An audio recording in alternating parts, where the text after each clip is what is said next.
মির্জা গালিব একবার সৌন্দর্যের প্রতি বিতৃষ্ণা হয়ে বলেছিলেন, যেদিন আমি ময়ূরকে সাপ খেতে দেখেছি তখন থেকেই আমার সৌন্দর্যের প্রতি ঘৃণা। আমিও দেখেছি সুন্দর চেহারার আড়ালে কুৎসিত মন, মিষ্টি কথার পেছনে বিষাক্ত উদ্দেশ্য, হাসি মুখের নিচে নিষ্ঠুর হৃদয়।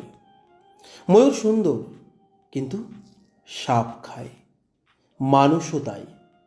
বাইরে সুন্দর, ভেতরে বিষাক্ত। সৌন্দর্য দিয়ে মানুষ চেনা যায় না, চেহারা দিয়ে হৃদয় বোঝা যায় না, কথা দিয়ে চরিত্র বোঝা যায় না। গালিব ঠিকই বলেছিলেন, সৌন্দর্য প্রতারণা করে, আর আমরা প্রতারিত হই।